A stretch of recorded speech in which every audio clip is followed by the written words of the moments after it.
Throughout the Philippine archipelago, the end of the calendar year marks the beginning of amihan season.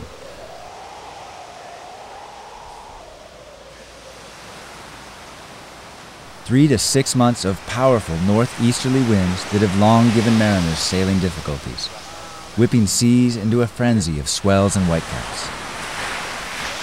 Some people, however, wait all year for these winds.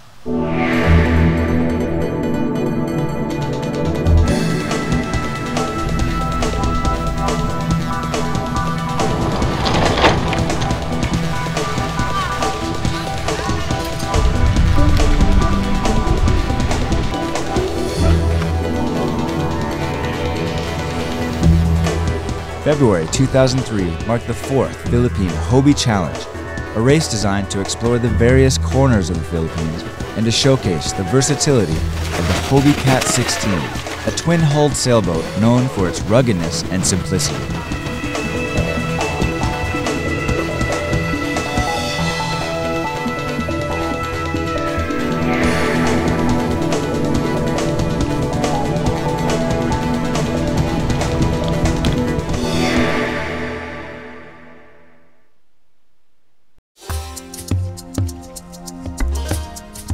Previous races have visited Boracay, Ilocos to Subic Bay, and Palawan.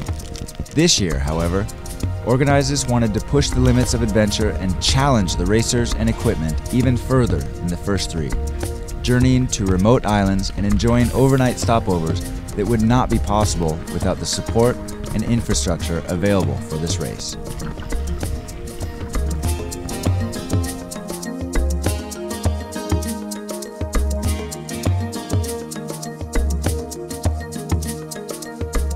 This year's course began in Donsol, Sorsogon, working its way down the Bicol coast, crossing the San Bernardino Straits, and following a chain of Visayan Islands until finally reaching the finish line in Sogod, Cebu.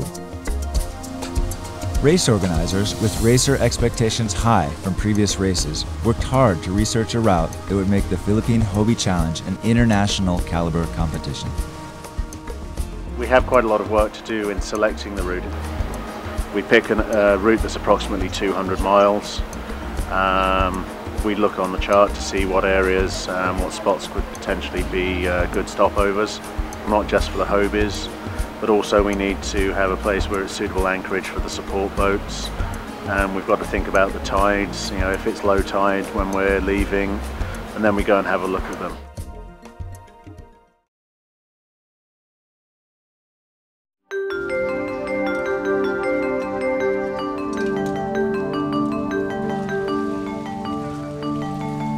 With 2 days of preparation and sprint races under their belts, it was time for racers to leave the mainland and island hop their way through unpredictable tides and amihan gusts. For the next 5 days, racers would progress between 33 and 43 nautical miles a day, with several gates to pass before the final flag. Destinations would be a series of islands, scarcely populated or completely uninhabited, most of which are very difficult to find on any but the most detailed map. While charts showed a deceptively simple, coast-hugging route to Subic Beach at Kalantayan Island, experienced racers knew the crossing of the bottleneck mouth of Sorsogon Bay could make for an explosive beginning to the challenge.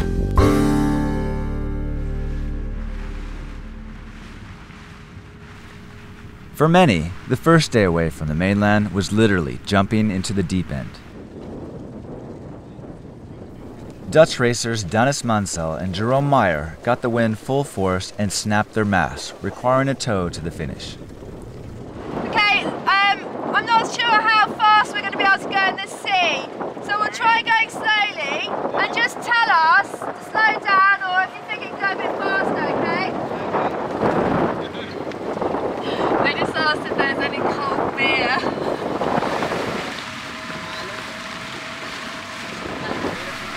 Midway through, conditions worsened, sending the rescue party to a nearby beach to readjust the disabled boat.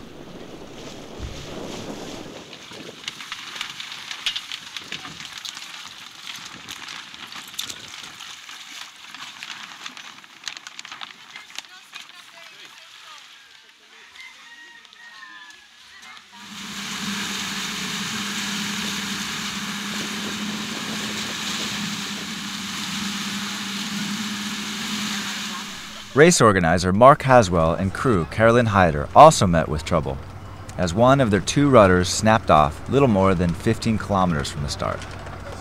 The only low point was when the rudder broke. We were just 10 miles into the start of the first day's leg on Monday when our starboard rudder broke, which is our leeward rudder, which is the one that does all of the work. We've only gotten 10 miles into the start and then have quite a serious piece of equipment failure. Fortunately, we were able to continue going and get a finish for the day.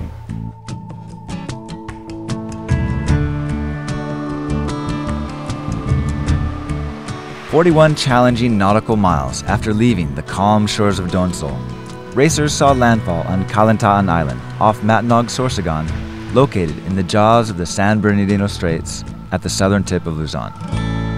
Giant swells and treacherous gusts were momentarily forgotten as townsfolk from the island and beyond greeted the racers to dinner and a show.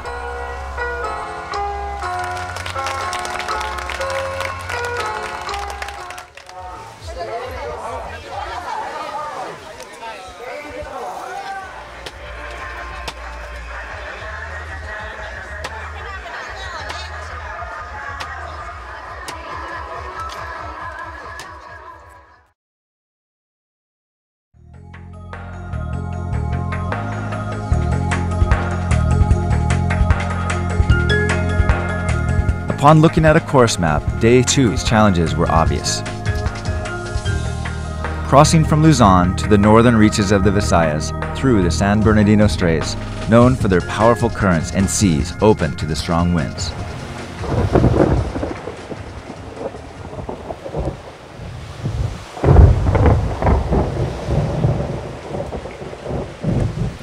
Racers woke to driving rain, which didn't soothe nerves already frayed from Day 2's difficult crossing.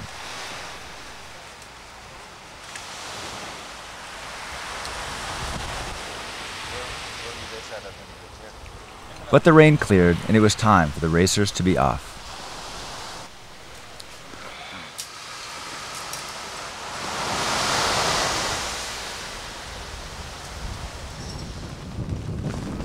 Ironically enough, in one of the most impressive crossings of the challenge, conditions were fairly manageable, and the name of the game was strategy. The irregular terrain of channeled currents and breezes varies from location to location, and each sailor reads the conditions differently.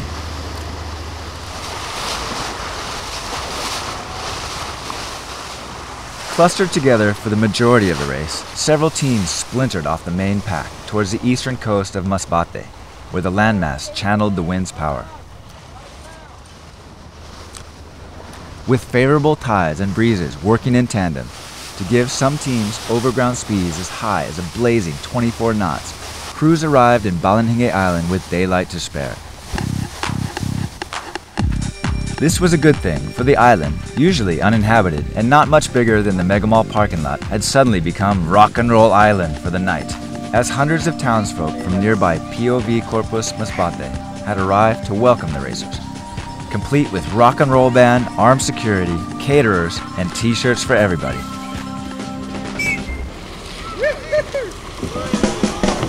Racers even had time for a competition of the sailless kind, as racers, never short on energy, competed in a kayak race on a short course around the support boats.